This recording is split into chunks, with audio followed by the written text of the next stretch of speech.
moral obligation is different, legal obligation is different. moral obligation na தார்மீகமாக இருக்கக்கூடிய கடமைகள். மருமகள் சொல்றோமா இல்லையா, மகளுக்கு ஈக்குவலண்டான ஒரு பொசிஷன், அதனால எனக்கு கொடுங்க, அது தார்மீகமாக வரக்கூடிய ஒரு எதிர்பார்ப்பு. பட் சட்டம் என்ன சொல்லுதுன்னா, daughter-in-law has no obligation to maintain the parents-in-law. இதுதான்.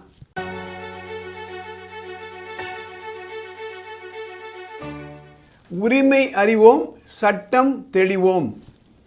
இதை பற்றிய பதிவுகள் வானமை எல்லை அறக்கட்டளை மூலமாக போட்டுட்டு வரேங்க. First of all, we should be very clear about our right. For every right there is a relief. ஒவ்வொரு உரிமைக்கும் சட்டபூர்வமாக நமக்கு ஒரு விடிவு கிடைக்குங்க, ரிலீஃப் கிடைக்கும். ஆனால் அந்த உரிமை உங்களுக்கு இருக்கணும். அடிப்படையான உரிமை இருந்தால் தான் அதை மீட்டெடுக்க முடியும். அது சட்டம் மூலமாக இருக்கணும்.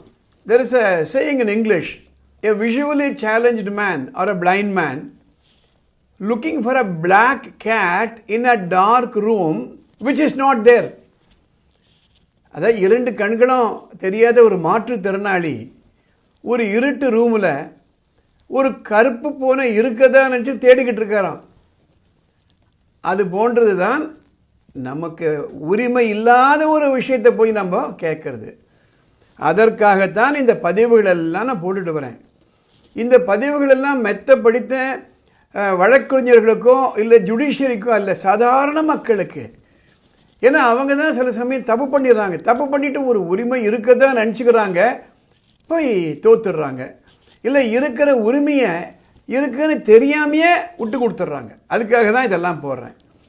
ஒரு இன்ட்ரெஸ்டிங் கேஸுங்க, அலகாபாத் ஹைகோர்ட்டில் ஒரு சீனியர் சிட்டிசன், வயசானவங்க, அவங்களுடைய மகன் இறந்துடுறாரு. மருமகள் வேலையில் இருக்காங்க, போலீஸ் டிபார்ட்மெண்ட். மகனும் போலீஸில் இருந்தார், மருமகளும் போலீஸ் டிபார்ட்மெண்ட் இருக்காங்க. இந்த சீனியர் சிட்டிசன், அதாவது இந்த மகனுடைய அப்பா அம்மா மருமகள்கிட்டேருந்து மெயின்டெனன்ஸ் கேட்குறாங்க. அவங்க என்ன கேட்குறாங்க, எங்களுக்கு வயசாகிடுச்சு, எங்களுக்கு இன்கம் இல்லை, பையனும் போயிட்டாங்க, அந்த அம்மா வேலையில் இருக்காங்க, போலீஸ் டிபார்ட்மெண்ட்டில் இருக்காங்க. மறைந்த பையனுடைய அப்பா அம்மா கேட்குறாங்க, மருமகளுடைய பேரண்ட்ஸ் எல்லாம் கேட்குறாங்க. அது அலகாபாத் ஹைகோர்ட்டுக்கு போகுது. கோர்ட் க்ளீனாக சொல்லிடுதுங்க, ஒருத்தரை யாருக்கு மெயின்டெனன்ஸ் கொடுக்க சொல்லி கம்பல் பண்ண முடியும் சட்ட ரீதியாகன்னா, ஒருத்தருடைய ஒய்ஃபு, குழந்தைகள், அவங்களுடைய பேரண்ட்ஸ். அவர் இறந்துடுறாருன்னா இது மருமகளுக்கு அந்த கடமை கிடையாது. இந்த இடத்துல கோர்ட் என்ன சொல்லுது, moral obligation is different, legal obligation is different. moral obligationனா தார்மீகமாக இருக்கக்கூடிய கடமைகள். மருமகள் சொல்கிறோமா இல்லையா, மகளுக்கு ஈக்குவலண்டான ஒரு பொசிஷன், அதனால் எனக்கு கொடுங்க, அது தார்மீகமாக வரக்கூடிய ஒரு எதிர்பார்ப்பு. பட் சட்டம் என்ன சொல்லுதுன்னா, daughter-in-law has no obligation to maintain the parents-in-law. இதுதான். நம்ம சில சமயம் தோணும், என்னங்க இப்படி கூட இருக்குமா, இதுதான் சட்டம்.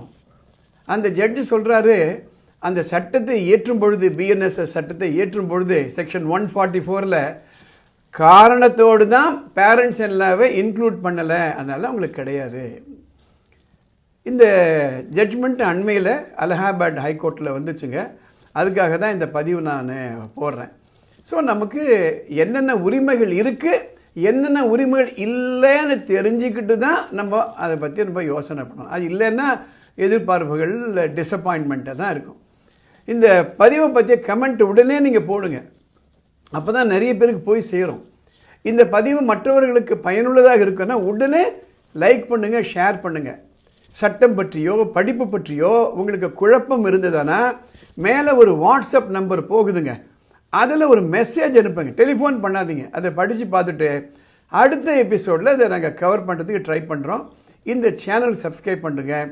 அடுத்த எபிசோடில் பார்க்கலாம்.